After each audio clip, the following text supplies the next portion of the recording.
Marduk was a late-generation god from ancient Mesopotamia and patron deity of the city of Babylon. When Babylon became the political center of the Euphrates Valley in the time of Hammurabi, he slowly started to rise to the position of the head of the Babylonian pantheon, a position he fully acquired by the second half of the second millennium BC. In the city of Babylon, he resided in the temple Esagila. Marduk is the Babylonian form of his name. According to the Encyclopedia of Religion, the name Marduk was probably pronounced Marutuk. The etymology of the name, Marduk, is conjectured as derived from a Marutu. The origin of Marduk's name may reflect an earlier genealogy, or have had cultural ties to the ancient city of Sippar, dating back to the 3rd millennium BC. In the perfected system of astrology, the planet Jupiter was associated with Marduk by the Hammurabi period.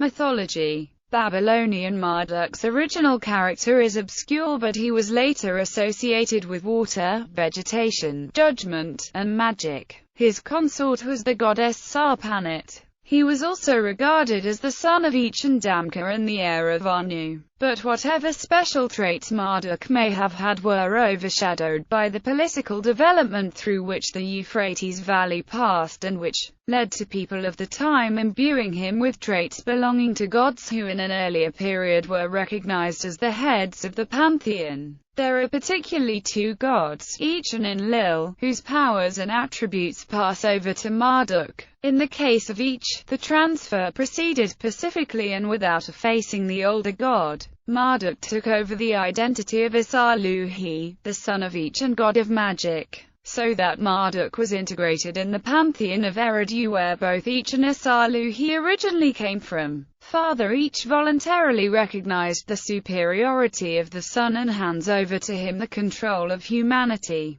This association of Marduk and Each, while indicating primarily the passing of the supremacy once enjoyed by Eridu to Babylon as a religious and political center, may also reflect an early dependence of Babylon upon Eridu, not necessarily of a political character but, in view of the spread of culture in the Euphrates Valley from the south to the north, the recognition of Eridu as the older center on the part of the younger one. Late Bronze Age. While the relationship between Each and Marduk is marked by harmony and an amicable abdication on the part of the father in favor of his son, Marduk's absorption of the power and prerogatives of Enlil of Nippur was at the expense of the latter's prestige. Babylon became independent in the early 19th century BC, and was initially a small city-state, overshadowed by older and more powerful Mesopotamian states such as Ising, Larsa and Assyria. However, after Hammurabi forged an empire in the 18th century BC, turning Babylon into the dominant state in the south, the cult of Marduk eclipsed that of Enlil, although Nippur and the cult of Enlil enjoyed a period of renaissance during the over 4 centuries of Kassite control in Babylonia. The definite and permanent triumph of Marduk over Enlil became felt within Babylonia. The only serious rival to Marduk after California, 1750 BC, was the god Ashur, which was the dominant power in the region between the 14th to the late 7th century BC. In the south, Marduk reigned supreme. He is normally referred to as Bel, Lord, also Bel Rabbim, Great Lord, Bel Balim, Lord of Lords, Abkal Alani Bel Tereti, Leader of the Gods,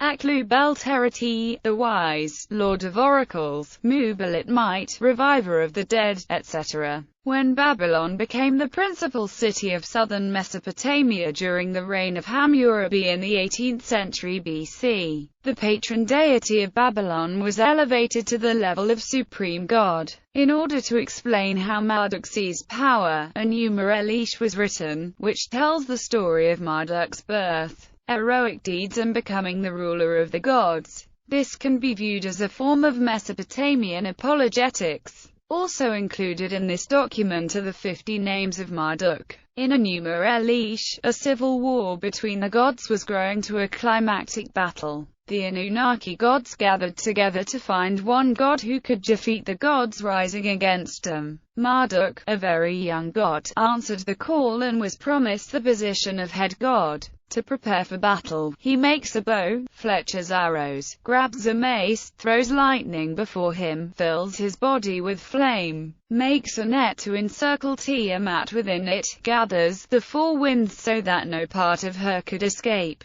creates 7 nasty new winds such as the whirlwind and tornado, and raises up his mightiest weapon, the rain flood. Then he sets out for battle, mounting his storm chariot drawn by 4 horses with poison in their mouths. In his lips he holds a spell, and in one hand he grasps a herb to counter poison. First, he challenges the leader of the Anunnaki gods, the dragon of the primordial sea Tiamat, to single combat and defeats her by trapping her with his net, blowing her up with his winds, and piercing her belly with an arrow. Then, he proceeds to defeat Kingu, who Tiamat put in charge of the army and wore the tablets of destiny on his breast, and wrested from him the tablets of destiny, wrongfully his, and assumed his new position. Under his reign humans were created to bear the burdens of life so the gods could be at leisure. Marduk was depicted as a human, often with his symbol the snake dragon which he had taken over from the god Tishpak. Another symbol that stood for Marduk was the spade.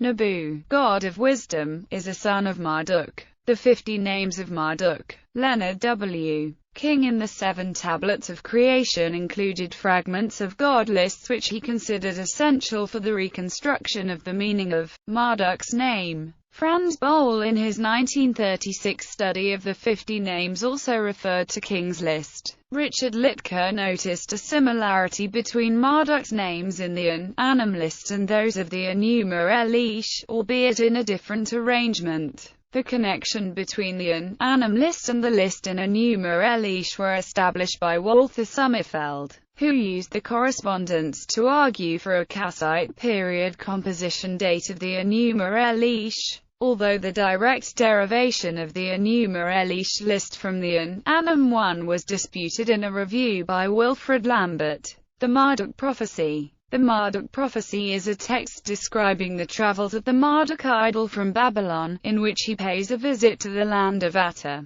corresponding to the statue's seizure during the sack of the city by Merzilis I in 1531 BC, Assyria. When Tukulti-Ninurta overthrew Kashtiliash IV in 1225 BC and took the idol to Ashur and Elim. When Kuja-Nahunta ransacked the city and pilfered the statue around 1160 BC, he addresses an assembly of the gods. The first 2 sojourns are described in glowing terms as good for both Babylon and the other places Marduk has graciously agreed to visit. The episode in Elam, however, is a disaster, where the gods have followed Marduk and abandoned Babylon to famine and pestilence. Marduk prophesies that he will return once more to Babylon to a messianic new king, who will bring salvation to the city and who will wreak a terrible revenge on the Elamites. This king is understood to be Nabuchodonosor 1125 to 1103 BC. Thereafter the text lists various sacrifices. A copy was found in the house of the exorcist at Ashur, whose contents date from 713–612 BC and is closely related thematically to another Vaticinium ex eventu text called the Shulgi Prophecy, which probably followed it in a sequence of tablets. Both compositions present a favorable view of Assyria.